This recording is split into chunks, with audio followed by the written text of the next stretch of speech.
할렐루야. 굳은 날씨 가운데서도 불구하고 예배를 사모하시어 이 자리에 나오신 여러분들을 주님의 이름으로 환영합니다. 비록 하나님의 말씀을 전하는 메신저는 많이 부족하고 서툴겠지만 우리에게 메시지를 주시는 하나님은 위대하신 분인 줄로 믿습니다. 사람들은 여러분 저마다 다양한 취미를 가지고 있습니다. 그 취미는 크게 나누자면 동적인 취미와 그리고 정적인 취미로 나누어 볼 수 있을 것입니다. 동적인 취미는 과연 어떤 것들이 있을까요? 등산을 한다든가 수영을 한다든가 산책을 한다든가 이런 것들이 곧 동적인 취미라고 할 수 있겠지요. 그런 반면에 정적인 취미는 어떤 것들이 있겠습니까? TV 시청을 한다든가 뜨개질을 한다든가 인터넷 서핑을 한다든가 독서를 한다든가 이런 움직임이 많은 것보다는 생각하고 잔잔하게 하는 그런 취미를 정적인 취미라고 할 수 있겠지요. 혹시 여러분들은 어떠한 취미를 가지고 계십니까? 저는 개인적으로 시간이 있을 때마다 하는 취미는요, 해외 축구 보는 것을 좋아합니다. 제가 응원하는 팀이 있는데 그 팀의 경기를 이렇게 보는 것을 굉장히 좋아합니다. 학창 시절에는요, 제가 직접 이렇게 뛰면서 볼을 차는 것을 좋아했는데 지금은 이제 제가 결혼해서 가정도 있고 또 얼마 전에 예쁜 딸도 출산했거든요. 그러다 보니까 제가 직접 이렇게 뛰는 것보다는 제가 응원하는 팀의 경기를 보면서 그 안에서 만족감을 느끼는데 또 그게 저의 취미입니다. 그래서 제가 축구와 관련해서 여러분들께 간단한 퀴즈를 한번 내어볼까 합니다. 여담이지만요, 제가 섬기고 있는 우리 대구제일교회 유치부는요, 다른 거는 몰라도 예배 시간에 열정 하나만큼은 대한민국 최고라고 제가 자부할 수 있습니다. 그 비결이 무엇인가 하면은 지금 우리 이 자리에도 계시지만 우리 유치부 선생님들의 그 귀한 섬김과 더불어서 제가 매번 예배 시간 때마다 말씀 퀴즈를 내요. 바로 요 뽀로로 비타민 요거 걸고 이제 하면은 애들이 이거 받기 위해서 거의 목숨 걸고 아이들이 퀴즈를 풉니다. 그래서 제가 지금 여러분들께 이 뽀로로 비타민을 걸고 퀴즈를 낼 수는 없으니까요, 맞추시는 분들께는 제가 이 30만 원 상당의 하트 드리도록 하겠습니다. 네, 뭐 어려운 문제가 아니니까요. 여러분들 뭐 정답을 아시는 분들은 소리 내셔서 답해 주셔도 되고 또 그냥 이렇게 생각해 주셔도 됩니다. 지금부터 제가 역대 대한민국 축구를 대표하는 3명의 인물을 소개할 거예요. 그 사람이 누군지 여러분들 한번 맞춰봐 주시기 바라겠습니다. 제일 먼저 이분은요, 당시에 대한민국이라는 굉장히 척박한 축구 환경에서 당시 최고의 리그였던 독일 분데스리가로 진출하십니다. 그리고는 그곳에서 그 독일 분데스리가를 골로 폭격해버려요. 그래서 이분의 별명은요, 갈색 폭격기라는 별명이 있어요. 그래서 어찌나 잘하셨던지 그 폭격하다라는 영어 단어가 부음이잖아요. 부음과 이분의 성인 차를 합쳐가지고 자부음이라고도 불리기도 합니다. 이분은 과연 누구일까요? 맞습니다. 아는 분들 계신데요, 차범근 선수입니다. 사실 차범근 선수는 제 연령대의 세대는 아니다 보니까 제가 저희 부모님께 차범근 선수는 어떤 선수였어요? 물어보니까 이런 노래가 있었다 하시더라고요. 혹시 아는 분들도 계실 겁니다. 떴다 차범근 달려라 이회택 뭐 이런 노래도 있었다고 하더라고요. 그 정도로 이 차범근 선수는 굉장히 대한민국을 대표하는 그러한 축구 선수였죠. 그래서 멋진 골로 언론의 스포트라이트도 많이 받고 수많은 찬사를 받았던 선수가 차범근 선수입니다. 다음으로 제가 소개해드릴 선수는요, 아마도 저와 비슷한 동년배 분들에게 굉장한 영웅이실 겁니다. 이 선수는요, 2002년 한일 월드컵에서 우리나라가 16강 진출하기 직전에 그 포르투갈과의 경기에서 멋지게 결승골을 넣었던 선수예요. 그 경기의 활약을 바탕으로 당시 감독이었던 히딩크 감독이랑 네덜란드 리그로 갔다가 거기에서 또 이제 세계 최고의 리그인 영국의 맨체스터 유나이티드라는 최고의 팀에 들어갑니다. 거기에서 무려 7년 동안 수많은 트로피를 따내고 활약했지요. 그리고 국가대표에서도 주장으로서 어찌나 열심히 활동을 했던 그러한 선수입니다. 그래서 이 선수는요, 화려한 골보다는 지치지 않는 체력으로 이제 경기장 구석구석을 누비면서 활동했다 보니까 이 선수의 별명은요, 2개의 심장, 산소 탱크 이런 별명을 가지고 있고 국가대표 활약 때문에 이제 캡틴 박 이런 별명도 있거든요. 이 선수는 누굴까요? 바로 박지성 선수 맞습니다. 박지성 선수입니다. 그리고 마지막 세 번째 선수 말씀드리겠습니다. 이 선수는 아마 지금 자라나는 학생 청년들에게 가장 인기 있는 슈퍼스타일 거예요.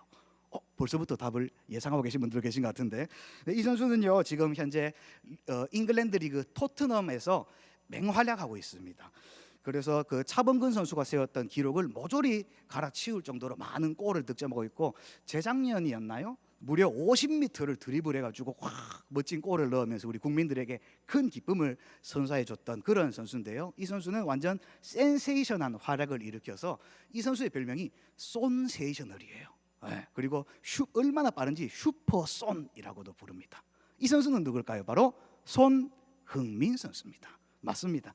지금 제가 세 명의 축구 선수를 말씀드렸어요. 첫 번째가 차범근, 두 번째가 박지성, 세 번째가 손흥민 선수인데요. 여기서 차범근 선수와 손흥민 선수 그리고 박지성 선수가 이렇게 조금 차이가 있습니다. 어떤 차이가 있냐면은 차범근 선수와 손흥민 선수는요 골을 많이 넣는 공격수예요. 그러다 보니까 많은 언론의 스포트라이트도 많이 받고요, 박수도 많이 받고요, 그리고 주목도 많이 받는 그런 멋진 영웅, 영어라면 슈퍼 히어로 형의 선수입니다.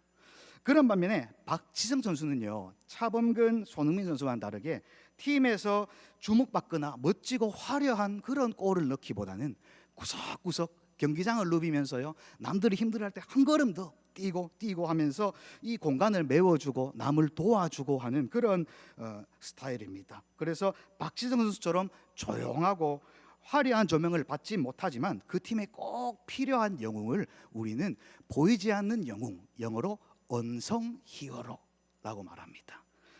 여러분 성경 말씀에서도요 우리 박지성 선수와 비슷한 이런 언성 히어로가 한 명 등장하는데요, 그 사람은 바로 안드레라는 사람입니다.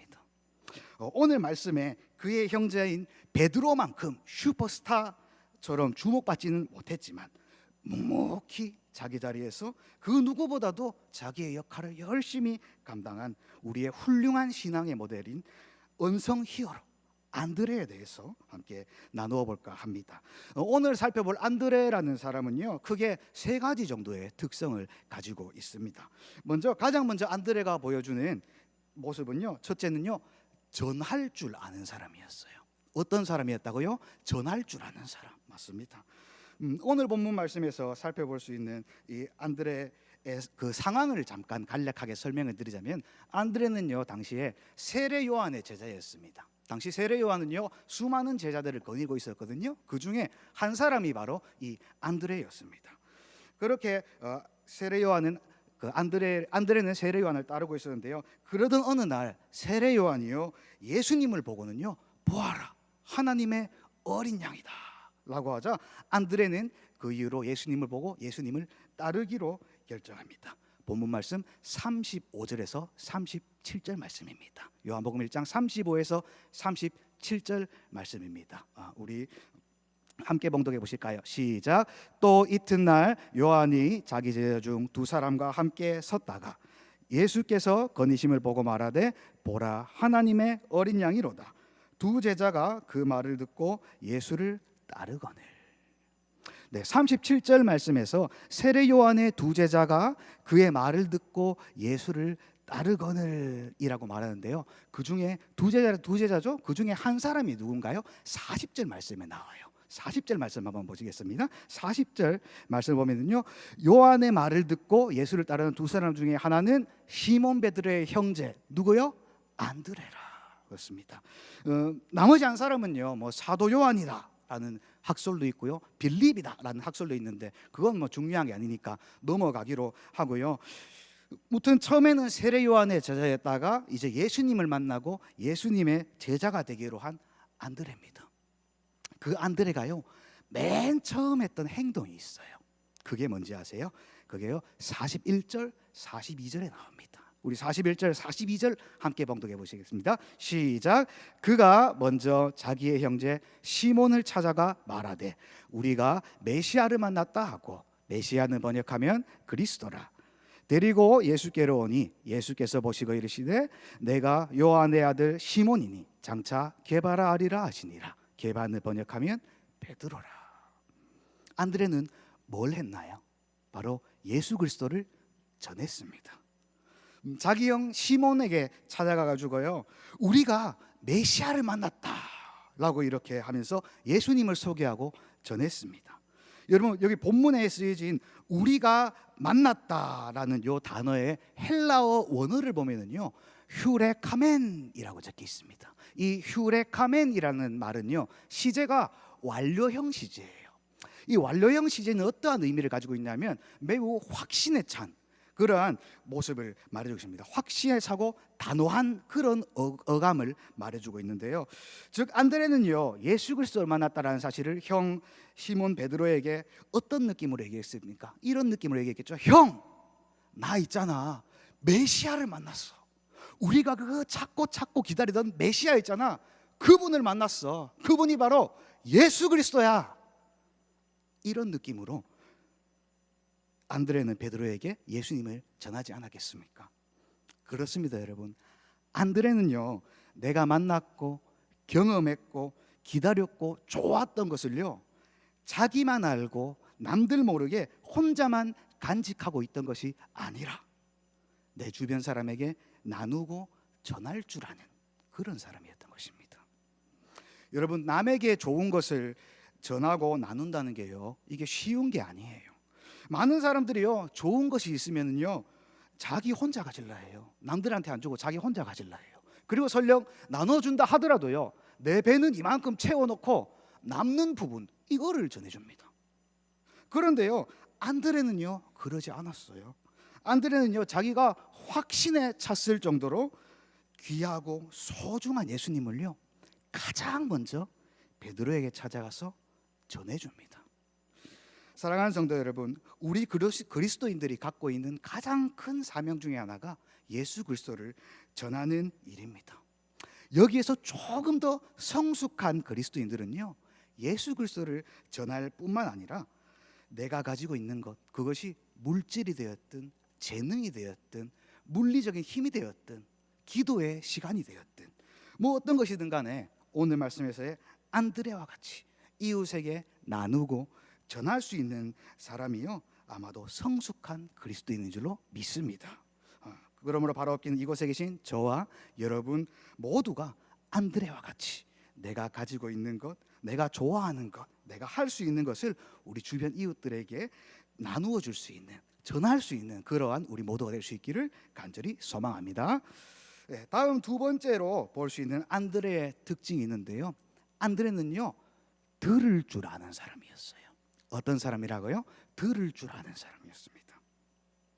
예수님의 수많은 이 기적들이요, 사복음서에 보면은 많이 나와요. 그 중에서도 여러분들은 가장 기억에 남는, 가장 인상적인 기적이 어떤 기적이세요? 뭐 여러 가지 있지만 저는 개인적으로 그 중에 가장 인상에 남는 것은 아마도 물고기 2마리, 보리떡 5개, 물고기 2마리로 5,000명을 먹이신 전무후무한 사건, 바로 오병이어 사건이 아닐까 생각합니다. 이 사건은 워낙 유명하다 보니까 예수님을 믿지 않는 사람들도 흔히들 많이 알고 있어요. 그리고 이 오병이어의 기적은 예수님이 행하신 여러 가지 기적 중에 유일하게 사복음서 모두에 수록되어 있는 그러한 사건이기도 하지요. 이 오병이어 사건의 시발점이 된 것이요, 바로 이 안드레였습니다. 도대체 안드레가 어떻게 했을까요? 요한복음 6장 8절에서 9절 말씀입니다. 우리 함께 봉독해 보실까요? 시작. 제자 중 하나 곧 시몬 베드로의 형제 안드레가 예수께 여짜오되 여기 한 아이가 있어 보리떡 5개와 물고기 2마리를 가지고 있나이다. 그러나 이것이 이 많은 사람에게 얼마나 되겠사옵나이까.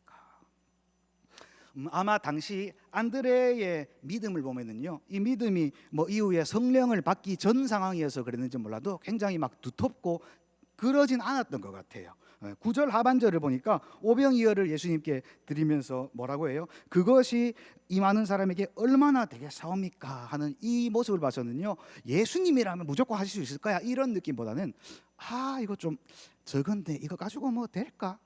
근데 혹시 예수님이라면 어째 하실 수 있지 않을까? 한 요 정도 수준의 믿음이었던 것으로 보여집니다. 하지만 여러분, 제가 여기서 주목해 본 부분은요, 바로 안드레가요, 어린아이가 가지고 온 오병이어를 예수님께 드렸다는 겁니다. 다시 한번 말씀드릴게요. 안드레가 어린아이가 가지고 온 오병이어를 예수님께 드렸다는 것입니다. 여러분, 이게 무엇을 의미하겠습니까? 당시 사회에서요, 가장 최하층, 가장 최약체의 계층이요, 두 부류가 있었어요. 그게 어디였어요? 바로 여자와 어린아이였습니다. 특히나 이 어린아이에 대한 당시의 인식은요, 예수님의 제자들의 모습에서도 볼 수 있습니다.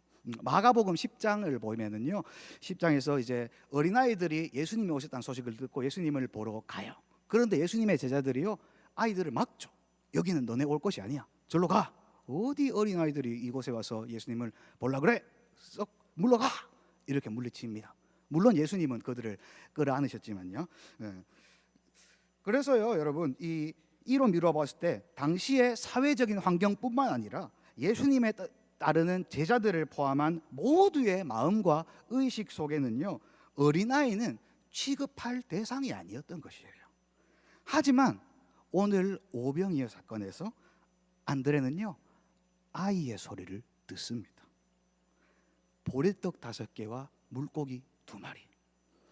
이거 누가 봐도요, 이 많은 사람들을 먹이기에는 터무니없는 양이에요. 그냥 어린아이의 꿈에서나 가능한 그런 얘기인지도 모르겠습니다. 그렇지만요, 안드레는 그 어린아이의 말을 듣고 예수님께로 가져옵니다. 즉 안드레는요, 들을 줄 아는 사람이었던 것이지요. 누구의 말을요? 나보다 약한 사람, 나보다 못난 사람, 나보다 낮은 사람의 목소리를 들을 줄 아는 사람이 안드레였다는 것입니다.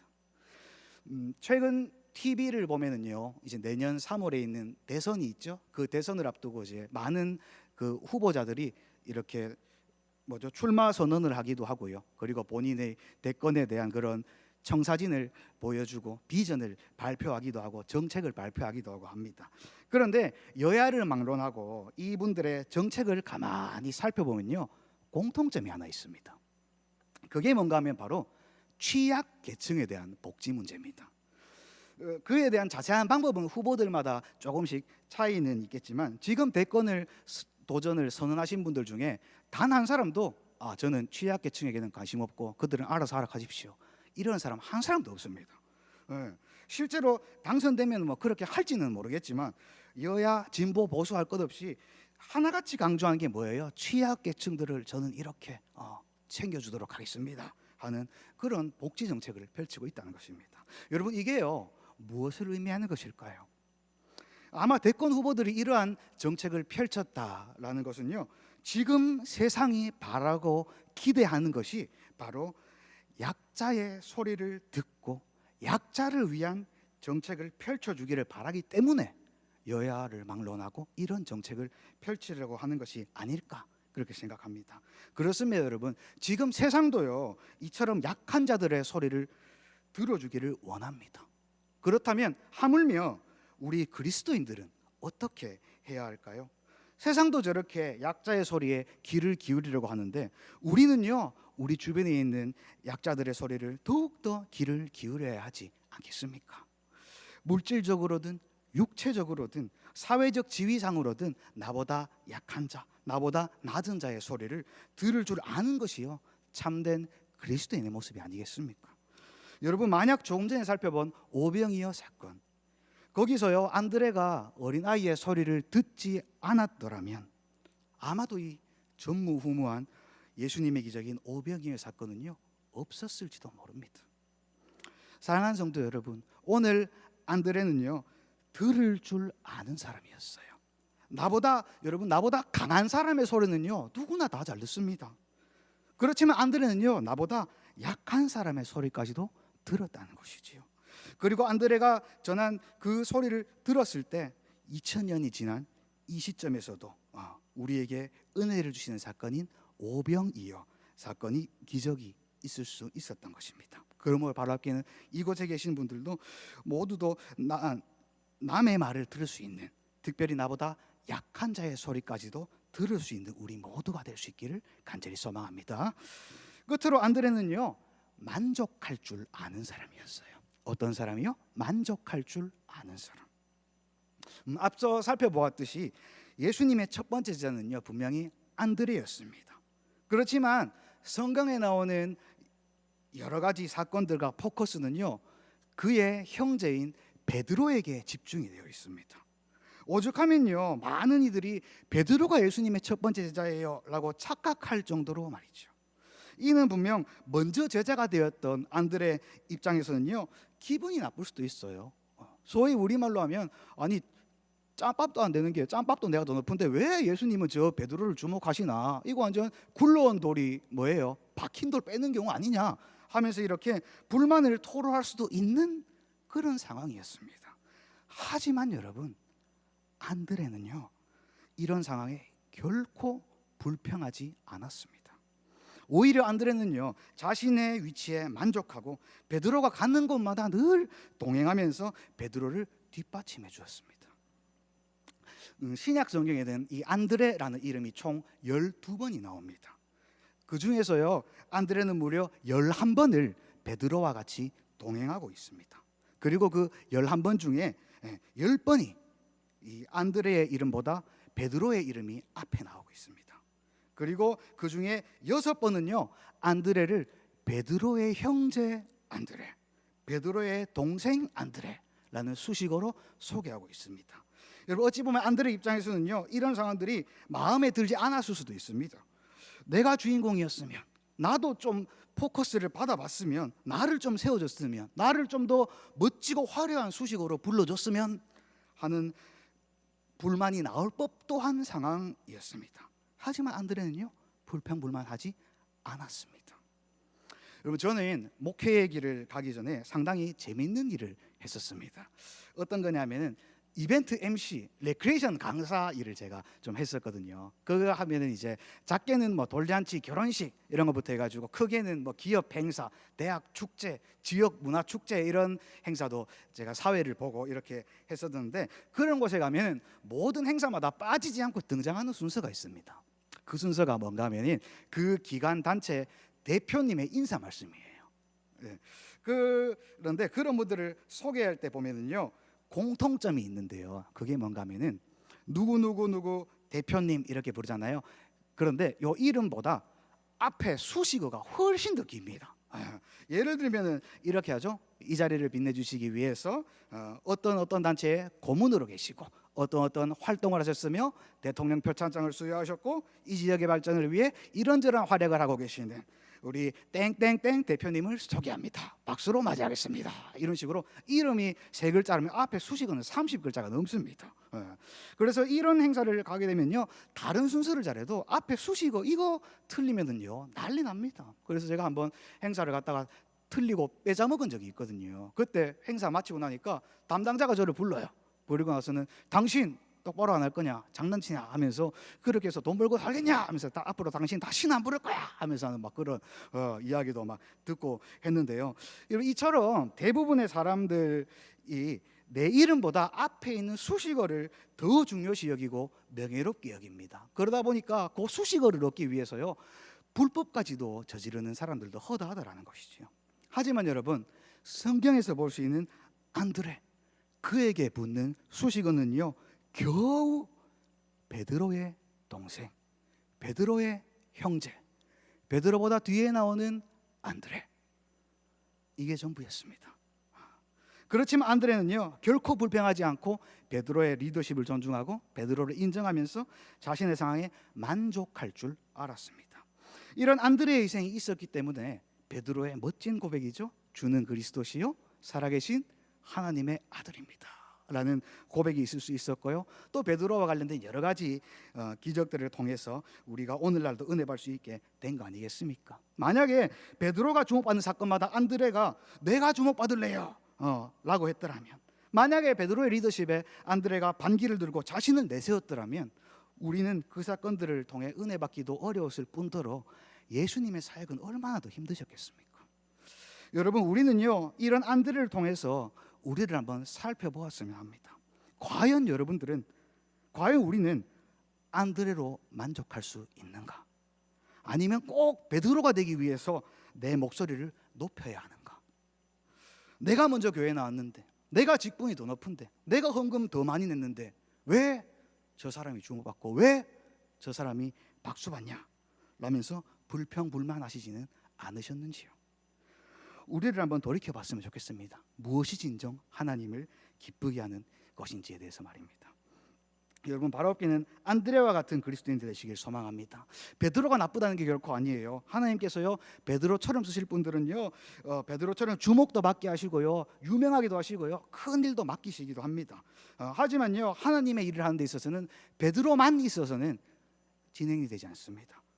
안드레의 역할도 베드로 못지않게 중요하다는 것이지요. 나보다 비록 못났고 부족하고 어려운 사람이 주목을 받더라도 그 사람을 향해서 박수 쳐줄 수 있고 인정해 줄 수 있는 저와 여러분들 될 수 있기를 주님의 이름으로 간절히 소망합니다. 지금까지 우리는 언성 히어로인 안드레의 세 가지 특징에 대해서 살펴봤습니다. 어떤 특징이 있었죠? 첫째로 안드레는 전할 줄 아는 사람이었어요. 둘째로 안드레는 들을 줄 아는 사람이었어요. 세 번째로 안드레는 만족할 줄 아는 사람이었습니다. 이러한 안드레, 그의 인생은 과연 어떻게 마무리되었을까요? 전승에 따르면 안드레는요, 훗날 그리스 지역에 가서 선교 활동을 하다가 X자 모양의 십자가에 매달려서 순교하게 됩니다. 그런데 이런 안드레는요, 오늘날 그가 복음을 전했던 그리스뿐만 아니라 러시아와 영국의 스코틀랜드에서도 그를 수호 성인으로 여겨서 성 안드레, 세인트 안드레라고 불리게 됩니다. 심지어 스코틀랜드라는 나라에서는요, 안드레를 기리는 의미에서 안드레가 매달린 X자 모양의 십자가를요, 그 나라의 국기 깃발에 새겨버리는, 그렇게 하게끔 하나님께서 안드레를 높여버리십니다. 여러분, 이거는요, 베드로도 못했고요, 모세도 못했고요, 아브라함도 못했던 거예요. 한 나라의 국가에 새겨지는, 국기에 새겨지는 인물로 하나님께서 안드레를 높여버리신 것이지요. 이것이 무엇을 의미하겠습니까? 사람들은요, 슈퍼 히어로인 베드로에게만 집중할지 몰라도 하나님께서는요, 베드로뿐만 아니라 언성 히어로인 안드레에게도, 아니 어쩌면 그보다 더 주목하셨다는 겁니다. 이런 축복이 여러분들의 가운데도 임할 줄로 믿습니다. 우리가 안드레와 같이 남에게 좋은 것을 전하고 약한 자의 소리에 귀를 기울이고 그리고 상대방을 세워주고 만족할 줄 알 때, 하나님께서 안드레로 하여금 스코틀랜드, 그리스, 러시아의 성자로 높이시고 한 국가의 상징으로 세우신 것처럼 저와 여러분, 그리고 우리 대구제일교회 역시도 높이시고 회복하게 하여 주실 줄 믿으시기를 주님의 이름으로 간절히 소망합니다. 함께 기도드리겠습니다. 사랑의 주님, 고맙고 감사합니다. 오늘도 부족한 종의 입술을 통해 언성 히어로 안드레에 대한 말씀을 전해주신 것 감사합니다. 주님, 이 시간 우리를 되돌아봅니다. 과연 나는 슈퍼 히어로가 되기 위해 남에게 전하기보다는 빼앗으려 했고, 약자의 소리보다는 강자의 소리에만 귀를 기울였으며, 나보다 잘 나가는 사람을 인정하기보다는 시기하고 질투하며 살지는 않았는지 되뇌어 봅니다. 주님, 만약 우리에게 이러한 부분이 있다면 안드레와 같은 마음을 허락하셔서 남에게 전할 줄 알며 들을 줄 알고 만족할 줄 아는 우리가 되도록 은혜 내려 주시옵소서. 또한 우리 가운데 베드로와 같은 자리에 있는 분들이 계시다면 그분들께도 동일한 은혜를 주셔서 맡겨진 기관, 부서, 단체를 하나님의 인도하심 아래에 잘 이끌게 하여 주시고 더 크게 쓰임 받도록 역사하여 주시옵소서. 그래야 우리 대구제일교회 모든 성도님들이 베드로가 되었든 안드레가 되었든 슈퍼 히어로가 되었든 언성 히어로가 되었든 모두가 주님께 사랑받는 존재임을 기억하며 살아가는 우리들 되게 하여 주시옵소서.